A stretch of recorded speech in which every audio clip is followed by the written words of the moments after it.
कि Bill Gates और India के प्राइम मिनिस्टर नरेंद्र मोदी साहब की मुलाकात हुई है। बड़ी जबरदस्त ये एक मीटिंग हुई। अगर हम एआई को एक मैजिक के टूल के रूप में उपयोग करेंगे तो शायद बहुत बड़ा अन्याय हो जाएगा। अभी एक बहुत ही मेरे लिए तो बड़ी एक्साइटमेंट की बात थी देखने में भी कि बिल गेट्स को किस तरह से उन्होंने एक पूरा फॉर्मेट, इंटरव्यू का फॉर्मेट के तौर पर उन्होंने he met Narendra Modi and they talked about all those performances जो नरेंद्र मोदी ने over the year period of time जो है वो इंडिया में की हैं। मुझे तो चैट जीपीटी के साथ कंपटीशन करना चाहिए, मैंने उसके साथ लड़ाई लड़नी चाहिए। सबसे बड़ी जमहूरियत और फिफ्थ लार्जेस्ट इकोनॉमी के प्राइम मिनिस्टर से पूछ रहे थे कि आखिर अपने ये जो मैजिक है ये कैसे कर दिखाया है, यानी ये जो मोदी मैजिक है ये कैसे किया है, उसके ऊपर वो सवाल कर रहे थे। क्योंकि मैंने वो सवाल जवाब सुने इसलिए मैं आपको बता रही हूँ। नरेंद्र मोदी ये बता रहे हैं कि उन्होंने अब तक क्या किया है, यानी उन्होंने अपनी परफॉर्मेंस जो है, जो कुछ उन्होंने अब तक किया है वो उन्होंने लोगों के सामने रख दी है कि मैंने ये किया है। अब आज इस वक्त हम जो न्यूज डिस्कस करने लगे हैं वो बड़ी जबरदस्त न्यूज है और वो खबर जो है इस वक्त हर तरफ चल रही है। अभी की डेवलपमेंट बिल्कुल अभी की न्यूज मैं आपको दे रही हूँ। और हुआ कुछ यूं है कि बिल गेट्स और इंडिया के प्राइम मिनिस्टर नरेंद्र मोदी साहब की मुलाकात हुई है। बड़ी जबरदस्त ये एक मीटिंग हुई नरेंद्र मोदी साहब के घर पर, उनके रेजिडेंस पर ये मीटिंग हुई है। और एक तरीके से आप ये कह सकते हैं कि बिल गेट्स माइक्रोसॉफ्ट के बॉस ने इंटरव्यू किया है भारत के वजीर आजम नरेंद्र मोदी का, और उसमें उन्होंने काफी बातचीत की है। बहुत से ऐसे टॉपिक तो एक ही है और वो है डिजिटल इंडिया, लेकिन उस डिजिटल इंडिया के अंदर यानी डिजिटल रेवोल्यूशन इन इंडिया, लेकिन उसके अंदर और उसके बहुत से सब टॉपिक्स भी हैं। तो हुआ कुछ यूं कि इस मीटिंग के दौरान चाय वाय पी दोनों ने, और उसमें नरेंद्र मोदी साहब ने जो बिल गेट्स हैं उनको दिखाया। उन्होंने कहा कि देखें ये जो मेरी, क्योंकि वो बिल गेट्स सवाल पूछ रहे थे उनसे, और सवाल वो ये पूछ रहे थे, असल में वो एक सबसे बड़ी जमहूरियत और फिफ्थ लार्जेस्ट इकोनॉमी के प्राइम मिनिस्टर से पूछ रहे थे कि आखिर अपने ये जो मैजिक है ये कैसे कर दिखाया है, यानी ये जो मोदी मैजिक है ये कैसे किया है, उसके ऊपर वो सवाल कर रहे थे। क्योंकि मैंने वो सवाल जवाब सुने इसलिए मैं आपको बता रही हूँ। नमस्कार दोस्तों, आप लोगों ने आज देखा होगा नरेंद्र मोदी जी का इंटरव्यू, जो कि हमारे देश के प्रधानमंत्री हैं, वो बिल गेट उनका इंटरव्यू आज प्रधानमंत्री आवास पे ले रहे थे, जिसको देखकर पाकिस्तानी मीडिया में आग लग गया है। और वो मोदी और बिल गेट का ये डायलॉग देख के अपने सरकार और अपने मिलिट्री को बहुत ही कोस रहे हैं और कह रहे हैं कि ये हमारा पड़ोसी देश जो लोकतांत्रिक और इंडिपेंडेंट है, वो उसका प्रधानमंत्री के इंटरव्यू लेने के लिए आज बिल गेट खड़ा है। तो आप लोग इस वीडियो को कैसे देखते हैं, आइए देखते हैं आगे पाकिस्तानी रिएक्शन और वहाँ के जर्नलिस्ट हमारे देश के प्रधानमंत्री मोदी के इंटरव्यू के बारे में क्या बोल रहे हैं और वो पाकिस्तान से कैसे भारत की तुलना कर रहे हैं। इंडिया की हमेशा से एक पॉलिसी रही है कि वो किसी भी मतलब किसी भी दूसरे मुल्क की इंटरफेरेंस को उन्होंने कभी बर्दाश्त नहीं किया। शायद वो एक कॉलोनियलिज्म से वो बहुत फेड अप थे, या उसका जो छाप थी उससे वो हमेशा के लिए जान छुड़ाना चाहते थे। इसीलिए शायद अब जब हिस्ट्री में जाते हैं तो नॉन अलाइंड मूवमेंट का इंडिया हिस्सा रहा।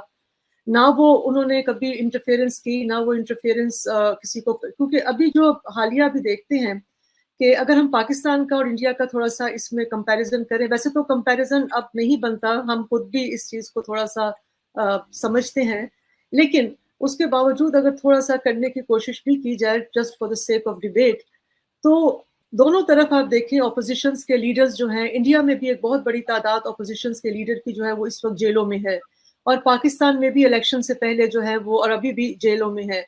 और दोनों तरफ अमेरिका ने पाकिस्तान को भी कहा और इंडिया को भी कहा कि यू हैव टू कि आप फेयर प्ले करें, लेकिन पाकिस्तान ने उसका कोई ऐसा रद्द अमल नहीं पाकिस्तान की तरफ से आया। खासतौर पर भी जो डोनाल्ड लू की कांग्रेशनल हियरिंग हुई उसमें तो हमें उन्होंने बता दिया बाकायदगी के साथ कि भाई आप हमारे जो है वो 53rd कॉलोनी है, और जिस तरह से बात हो रही थी, और हमारी फॉरेन ऑफिस से सिर्फ छोटा सा एक जवाब गया कि हमने मतलब हमारे इलेक्टोरल प्रोसेस में आप बात ना करें।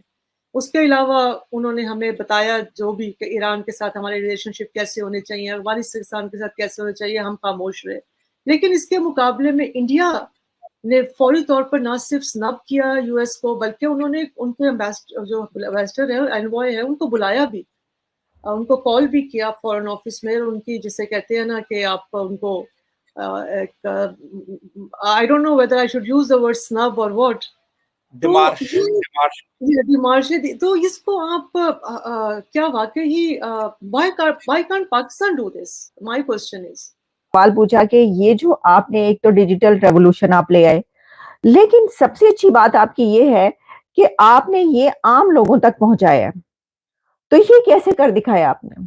तो मोदी साहब जो है उन्होंने फरमाया कि देखिए ये जो मैंने जैकेट पहन रखी है, जो उन्होंने वेस्ट कोट पहन रखी थी, ये जो है ये जिस फैब्रिक से बनी है ये एनवायरमेंट फ्रेंडली है।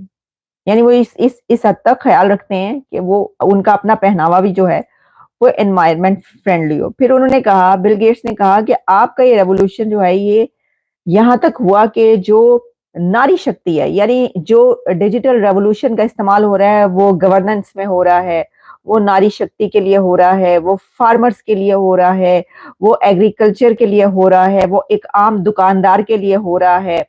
तो उसके ऊपर उन्होंने कहा कि कैसे ये आप कर रहे हैं। तो इस पे नरेंद्र मोदी ने उनको ये बताया कि देखिए जो हमारी खवातीन हैं वो इसके ऊपर जब वो मुझसे बात करती हैं, मैं एक प्रोग्राम करता हूँ जिनसे मैं उनसे बात करता हूँ, तो वो बड़ी खुश होती हैं कि कहाँ उनके पास चलाने को उनको साइकिल भी चलाना नहीं आती थी और कहाँ वो ड्रोन चला रही हैं। पाकिस्तान में जो पॉलिटिशियंस हैं या जो हमारा अशराफिया है तबका, जो कि रूलिंग जिसे एलिट कहते हैं, उसकी अपनी क्रेडिबिलिटी जो है वो ऑलमोस्ट जीरो के बराबर है। मतलब एक होता है ना कि आपकी अपनी मुल्क के साथ जो as a role of governance आपका, आपकी परफॉर्मेंस के हवाले से, और जो आपकी डीलिंग होती है, कॉन्ट्रैक्ट होता है सिटीजन्स का और अपने रूलर्स के साथ, वो भी एक हम देखते हैं टूटा हुआ है, वीक है, जिसकी वजह से उनकी क्रेडिबिलिटी भी बहुत ज़्यादा क्वेश्चनेबल है हमारे लीडर्स की। आप समझते हैं कि वो भी एक फैक्टर नहीं है कि जब जैसे यही वैसी बात है, जैसे मैं अगर अपने घर के हवाले से खुद भी सिंसियर ना हुआ, बाहर से अगर कोई बोल के आए तो मैं किस मुंह से उनको कहूंगी कि भाई आप इंटरफेयर ना करें। Obviously you open the door for others to come in. तो ये कहीं ना कहीं आकर हमारी अपनी परफॉर्मेंस की जो नेगेटिविटी है उसकी वजह से तो नहीं, ये तमाम चीजें हैं जो हमें बर्दाश्त करनी पड़ती हैं, इंटरफेरेंसेस। जी, ये भी एक बहुत इंपॉर्टेंट फैक्टर है कि नरेंद्र मोदी सिर्फ हिंदुस्तान का प्राइम मिनिस्टर नहीं है, वो 1 अरब 40 करोड़ लोगों को रिप्रेजेंट कर रहा है। 1 अरब 40 करोड़ 140 करोड़ इंसान उसके पीछे खड़े हुए हैं। तो अब बात ये है, और फिर वो जो इलेक्शन जीता है वो कोई धांधली के जरिए नहीं जीता, वो वाकई जेन्युइन एक रिप्रेजेंटेटिव है 1 अरब 40 करोड़ लोगों का। तो वो जब बात करेगा तो फिर दुनिया उसकी बात सुनेगी।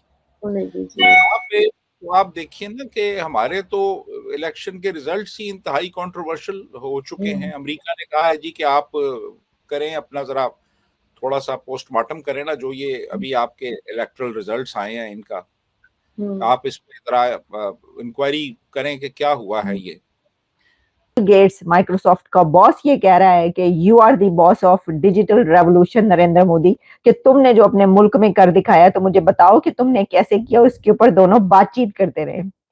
तो बड़ी ही जबरदस्त मजे की दिलचस्प बातचीत। थोड़ा सा मैंने देखा, पूरा नहीं देखा, उसमें से चंद जो मुझे उन्होंने जो क्वेश्चन किए बिल गेट्स ने उनसे, उनका जो उन्होंने जवाब दिया वो मैंने आप तक पहुंचाया। आप भी इंटरव्यू पूरा देखिए, उसमें और भी बहुत कुछ होगा।